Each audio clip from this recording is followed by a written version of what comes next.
You're going to have to answer for what you did. A Riverview mother is demanding answers. Her daughter's special needs trust was drained. The person who can create that trust does have the ability to take money. Now the founder of a local nonprofit is accused of taking and not repaying $100 million. And I think he bought a lot of credibility. I'm investigator Brittany Muller taking a deeper dive into who the founder is and his deep ties to the Tampa Bay community. Good evening, I'm Stacey Scheibel. And I'm Keith Kate. Thank you for joining us tonight. Aid on Your Side has been investigating a local trust fund meant to help safeguard money for the disabled. A trust fund that is now missing $100 million. Tonight, a closer look at the man behind that missing money. Leo Govoni established that local nonprofit, and now he stands accused of taking all that money and not returning it. But who is Leo Govoni? Investigator Brittany Muller is here now with what she's learned. Stacey, Keith, good evening to you both. We've learned that Govoni is a businessman operating mainly out of Pinellas County. He founded the Center for Special Needs Trust Administration 24 years ago. Govoni has strong ties to the community, to attorneys, and to local universities. But it's his connection to that missing money that has local families up in arms. It might not be today, but tomorrow, sometime, you're going to have to answer for what you did.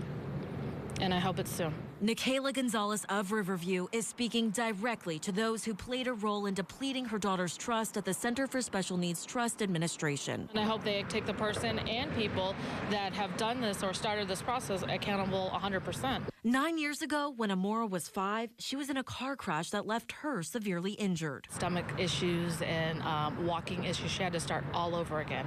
Walk, talk, everything. Amora received a settlement. That money was placed in a trust at the center in 2015. She doesn't have half of what she had in there, and it's not okay. How are you taking care of your daughter?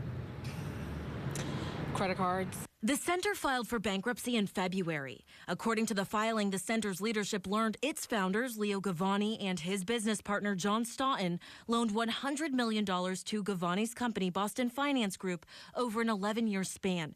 The center says that money is still missing. The case is now in federal bankruptcy court. It gives me hope that finally we get somewhere where somebody's going to actually start telling us answers. The bankruptcy filing claims several Govoni-owned businesses played a role in the missing $100 million, including Austin Colby and Boston Settlement Group. A state record search shows Govoni is a businessman. He has dozens of companies in Tampa Bay, many of which operate here on 49th Street North in Clearwater, on the same property as Big Storm Brewing, which is run by Govoni's son, LJ. LJ's LinkedIn shows that he served as vice president of his dad's company, Boston Finance Group. In March of 2023, Govoni filed this brochure with the SEC on behalf of another one of his companies, Boston Asset Management. And on the face of it, it looks like a very credible filing. I mean, they reported on what they do. They reported on how they charge, what their fees are. Harry Margolis practices estate law and special needs planning in Massachusetts. This case has sparked his attention, and he's been studying it for months. Well, I think he was kind of crafty in a way. The filing lists 20 of Govoni's businesses. It says BAM is one entity within a diversified corporate organization controlled by Mr. Govoni that includes entities whose businesses could cause a perceived or real conflict of interest. The fact that there were so many interlocking companies perhaps could raise a red flag. But on the surface, it looks like a very credible, well-written report. It also says, pursuant to Florida trust law, the center delegates its money management services for its trust clients to us under a separate agreement and for separate fees. Leo Govoni, CEO of BAM, founded the center. The center maintains its own offices separate from our office. Due to the center's relationship with us, there is an inherent potential conflict of interest when the center uses us for professional money management services. I mean, it doesn't reveal things like that he borrowed $100 million from the center. So it's everything in there. My guess is probably what he wrote or what they wrote is probably truthful. It just doesn't tell the whole story. I've been trying to get in contact with Govoni, so I went to BAM in Clearwater, where Global Litigation Services also operates out of. LJ answered the door and directed me to talk with his father's attorney. Those attorneys have previously told me no comment. Govoni and Staunton were featured in this Stetson Lawyer magazine in 2008. This photo is from a dedication ceremony when the College of Law named a suite after them. The two served as members of Stetson's Elder Law Advisory Board. I believe he underwrote a professorship at the Stetson University School of Law, and that by doing that, I think he bought a lot of credibility. Margolis says, and that gave credibility to the center, which grew to be one of the largest trust administrators in the country. And people like Gonzalez trusted that her daughter's money would be safe there.